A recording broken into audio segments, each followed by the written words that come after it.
Oh, wait, what the hell are you wearing? Is that a bra? What? It's just a wife beater. Where are your pants? What's wrong? Nothing. The charges, he is ordered held without bond, pending indictment and grand jury. I love you, Bubba.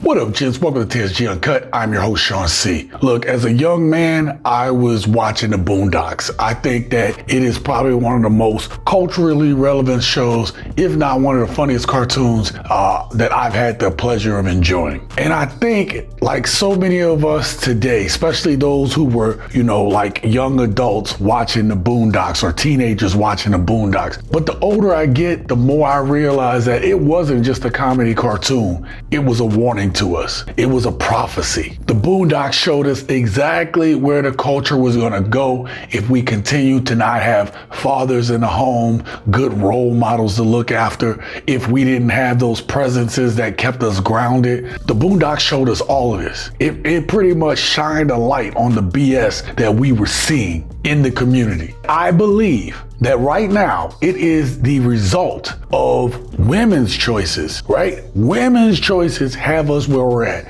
Because if women are so independent, especially our black women, and they can do it on their own, and the children are being raised by them because there's no good dads in the home, and there's no dads around, then the buck stops with the women. The buck stops with the women who choose this, or the choices that led them there. Because we've got young black men in skirts right now. And I've had to record this 3 times because I'm so fucking angry about it. They think this shit is fashion when it's really a symptom. Today we're gonna talk about what's going on, how we got here, and why it's only gonna get worse if we don't wake the fuck up. Hit that like button. With that being said, let's get started.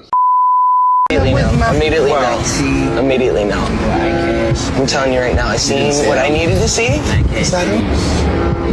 Alright, we go eye-cast polo, eye-cast lace straight on the bottoms, we go AR and drawers. Well, we at the mall chat, all skirt swag, nothing else.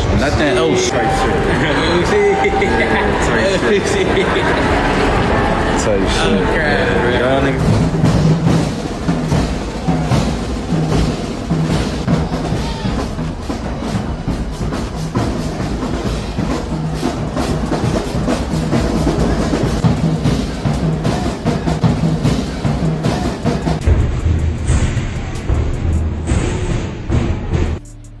Now this skirt trend, it isn't random.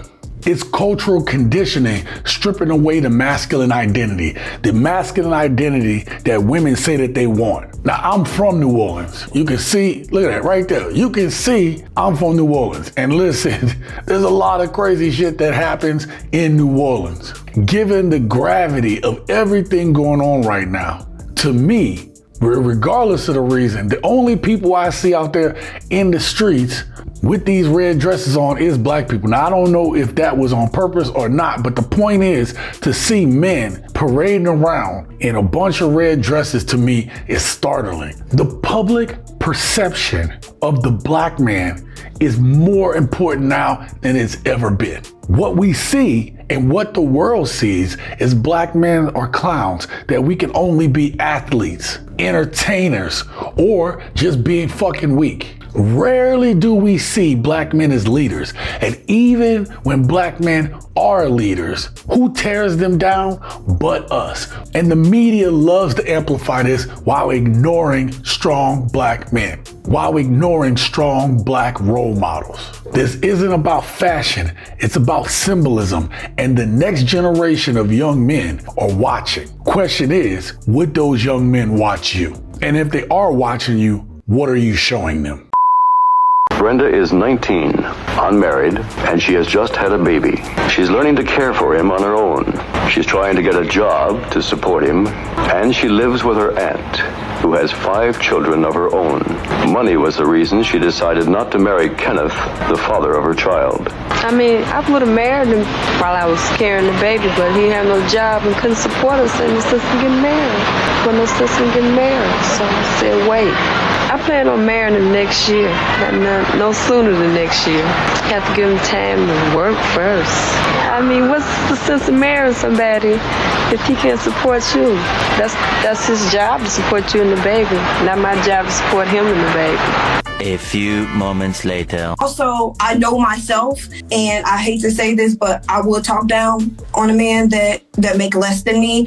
So I choose not to lower that. These messages have continuously been passed down from generation to generation over the past 50 to 70 years. And what it's teaching our young women is that men are nothing more than a wallet, especially in the Black community. As a result, our young Black boys have no sense of self-worth, that they think their worth is attached to being a wallet, attached to money, something that seems to be in short supply today, given the state of this economy. What do they have to look forward to, leading to, hey, I give up. What am I doing this for? Hell, some of you adults feel the exact same way. Fatherless homes mean no masculine discipline, no identity reinforcement, and no protection from toxic narratives, especially narratives that we are not giving to our kids. Without fathers, women will continue to choose poorly as they do, not understanding the importance of men, not respecting men,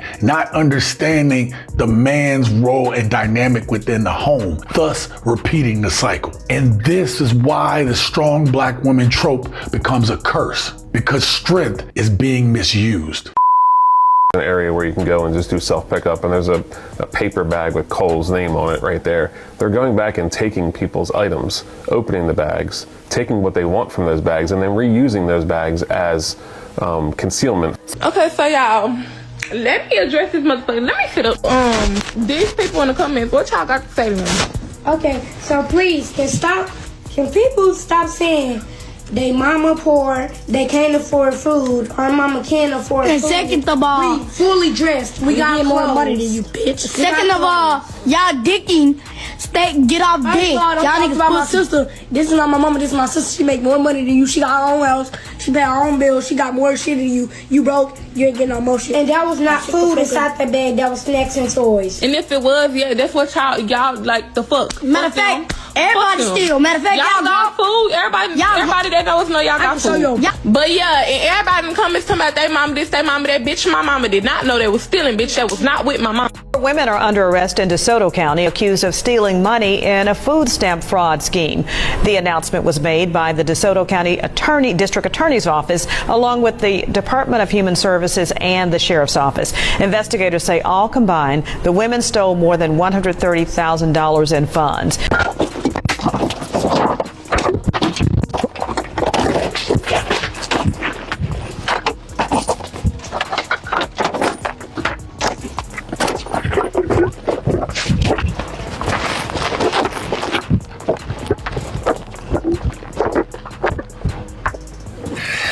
This is what we have to deal with now, right? Now, I know things are rough in these streets for some people, but stealing is no longer shameful to people. It's pretty much recorded and laughed about. Like, this shit is a joke. Like, what kind of moral values do you have? What you do, your actions in life say about you. Whether you believe in the Bible, the Torah, the Quran, whether you believe in any of these things, all of them acknowledge that taking something of someone else's is wrong. And we have lost sight of that. It's disgusting to me. Young men today would rather steal than put in the real work that is required of being a man. A lack of male role models removes the deterrent of young men engaging in reckless behavior. And then we have the high dating standards of the Black woman, which they themselves can't even meet. And then men don't have discipline, and so they check out. This is why I always talk about purpose on this channel, because without it, you just check the fuck out. And that leaves the field open for the worst examples of what is manhood, the worst examples of what a woman really is. And this is how community respect is destroyed from within. Last couple days have been absolute hell for me. I did get my son arrested. I felt like I had no other choice. No, I did not want to criminalize him. I felt like I was unsafe in my own home. me in my own house. Because there's no man in here. If there was a man in here, you wouldn't be doing this. I know. He said, I know. You're taking advantage of me. That's what you do. You take advantage of people who can't stand up to you because you're bigger than me. She's scared of her own and son. You're terrorizing me. Ooh.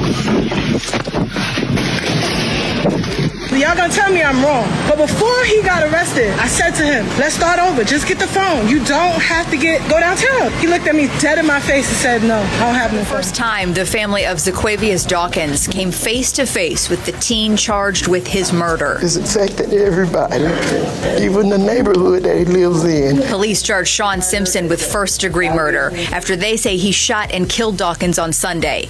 Dawkins was walking to a store on North Chester Street to pick up items for his disabled mother when it happened. He was sweet. He was kind.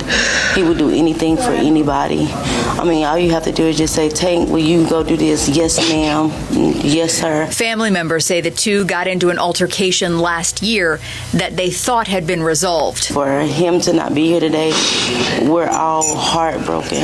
We're heartbroken. During his hearing on Wednesday, Simpson became emotional while the judge read his charges and appointed him a capital defender. I love you, Mama. I love you. Gents, my goal tonight wasn't to hate on individuals, okay? I am a firm believer of people being able to love who they love, to be who they want to be. But when you start to see that we're the ones who are being projected in this way, we're the ones being projected as the criminals, the thugs, and the gangsters, but we're also being projected as weak, skirt, dress-wearing men. And so you have this dichotomy because you don't see this from other cultures. Even though they may be doing that stuff, it is us that they want to display. So it is important how we carry ourselves. If we don't fix the family, we are not going to fix the image. And if we don't fix the image, we won't fix the respect. And if we don't fix the respect, we're going to keep raising men who think weakness is a style, that weakness is fashion. And I, for one, I can't stand this shit. Gents, tell me what you think about today's video down in the comments below. It pisses me off. And you're gonna wanna watch this video right here because this shit pisses me off too. And I think this is a conversation that we all should be having. And until next time, live your best life.